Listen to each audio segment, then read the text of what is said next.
are back now with the Roundtable. I'm joined by Matthew Dowd again. Welcome back. Ruth Marcus of the Washington Post, David Sanger of the New York Times, Joe Klein of Time Magazine, Peggy Noonan of the Wall Street Journal. We're covering the waterfront today, at least of the Northeast. Let me begin, Matthew, talking about the fiscal cliff. We just heard from the two senators right there, and I wonder if those two senators might be a bit of an anomaly. You have Dick Durbin for the Democrats ready to take on entitlements, Lindsey Graham for the Republicans ready to take on revenues. Well, I think the president was put in a great position in the aftermath of the election to get a deal done, and I think most people in Washington want to get a deal done. Those people making arguments that past the fiscal cliff going over might be a better way. I think that for the markets, for all of the other reasons, that I think getting a deal done is much better. I think it'll be a short-term deal. It'll be a short-term fix. It'll be a fix on some revenue, some expenditures. It won't go much past 2 years. They won't do anything on entitlements. They don't really make any fundamental changes in those programs. It'll be a short-term deal to get done.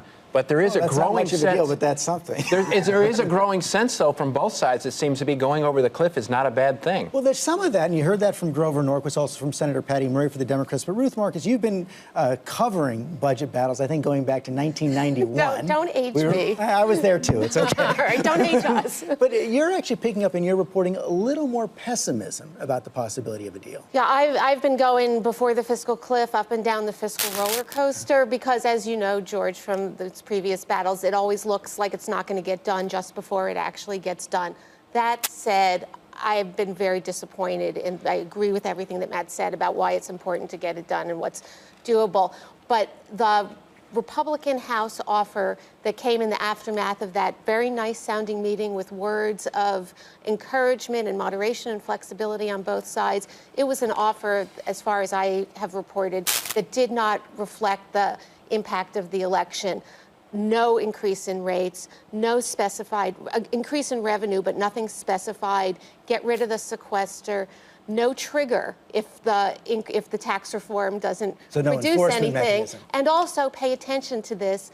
No increase in the debt ceiling. And the president has been very clear, and the White House, he does not want to have to go through that again in February if we sort of solve the cliff in January. All of that adds up to a pretty dire situation. That's true, Peggy Noonan, but it does seem that both the president and Speaker Boehner know that in many ways their legacy is on the line and they have to get something done. They must have it on their mind, the two of them, that if they really wanted to, worked hard, were very shrewd, they might be able to sort of replicate that great old memory that all of us have of Ronald Reagan and Tip O'Neill being able to make some big agreements, even though they had such disagreements and their party conferences were opposed to each other. That was one of the last times Americans looked at Washington and thought, oh my goodness, this place works. I think the president and the speaker could see this as an opportunity, this fiscal cliff thing, to convince people, you know what, we still can govern. And that would be heartening. You agree? Yeah, I mean, I may be getting old and soft-headed and too weak to be cynical, but I actually am. You're not getting old. I'm actually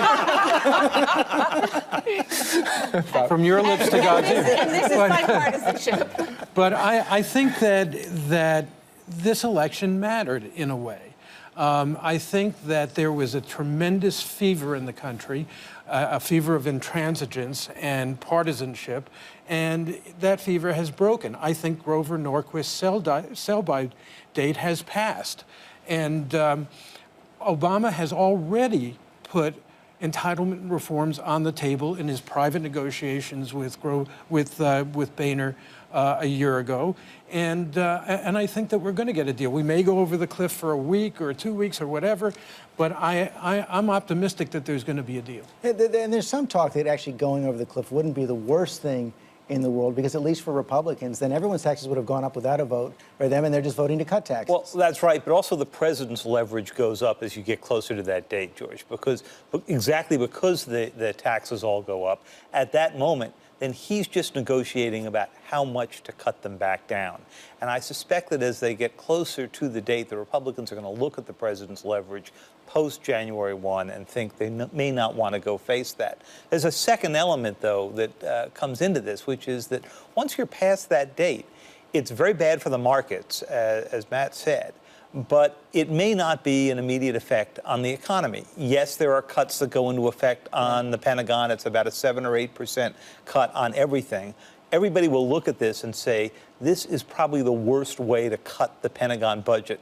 As one Pentagon official said to me at one point, what do we do? Call up Northrop Grumman and say, we don't want the last 7% of that airplane, keep the tail? But as David points out, what happens on January 1st is more of a slope than a cliff, even though it could create a recession over the long term. The cliff is a little bit of a misnomer, but it could be a cliff in the sense that markets can react very badly. We have really lucked out in the sense that despite our apparent inability to govern ourselves and come to the compromises that everybody wants, that we haven't been punished too much by the markets so far.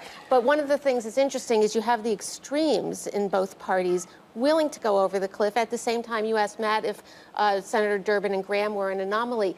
I don't think they are, in the sense that I think there are a really growing cadre, especially in the Senate, of members from both parties who understand the elements of a deal. And that's what I was going to follow up on. If there's some way you could substitute truth serum into the water in the Capitol and got everybody to ask these same questions, they all know on both sides of the aisle, the administration and everybody in the media knows revenue has to be raised, and the only ways to raise real revenue is to increase the tax rate on the wealthy. That's the only way. Maybe combined with capping. Cuts have to be done, including defense cuts. Most people have hang a son who served in the Army. Everybody knows defense can be cut without hurting our security. They know entitlement reform has to happen. Both sides of the aisle all know that, and they also know Grover Norquist is an impediment to good governing, and not the only good thing about Grover Norquist is he was named after a character from Sesame Street, and that's, I hope, the last we could hear of it on Grover. I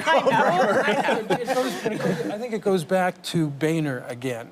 I mean, I think that there is a centrist coalition to pass this in the House. You know, you may lose the Tea Party on the right. You may lose some of the more extreme liberals on the left if you do entitlement reform. But I think you got 250 votes for something in the middle. It depends on whether John Boehner is willing to risk his speakership in order to have a legacy. And I take and it Nancy Pelosi will have a role here, too. One has the sense that the leaders of the parties have fear sequester and fear going over the cliff. They don't want it, even as members in their parties are starting to talk more about sequester as actually a way out, and a way out that puts the other side on the defensive. And meanwhile, I know you have all have seen the movie Lincoln, and Ruth, you watched it with some members of Congress. Forget about the truth serum, Matthew Dowd. Maybe all these members of Congress should go watch the movie before they go in to make the deal. That's what I wrote, that the president had this screening of Lincoln at the White House, which I was not at, but he should have a regular 4 o'clock showing. Everybody should come, sit down in those nice seats, eat the popcorn, and recognize a few things. From the president's point of view, that nice words and lofty speeches, Gettysburg Address, are wonderful, but we also need sort of hard-headed, a little bit sleazy deal-making lobbying, we'll call it, to go along. Movies with the legislative process. No, it's wonderful to go along with it. And also from the point of view of Congress, that Congress can rise above itself, can rise above partisanship and parties. But also, I think that the ultimate message of that wonderful movie, I thought it was an act of patriotism on Spielberg's part to make it in that way. The ultimate message is bring back earmarks. So that to buy off of course, earmarks have always been the grease, you know, that greases the wheels that get things done. I think John McCain did a tremendous disservice to this country by making such a huge campaign about earmarks when there are far bigger and more important targets to be met on deficit. And I think one of the great things about that movie, beautiful movie, love the movie, is that progress is never made through pure means. And that, I mean, everybody has this vision of Lincoln and all that, and this whole idea of Lincoln, he was so forthright in that. But basically, he employed impure means in order to accomplish something that was going to make the country progress, the 13th Amendment. And that, I think, is a great lesson. Definition of politics. Yes, it is. Let me note on this, by the way. I have a feeling the grail on this whole issue is going to be all about spending and entitlement reform, as we've been looking at the whole tax debate the past 6 months. No, it's going to be about spending and entitlement reform. If Republicans see serious movement there, they will be much more likely to go here.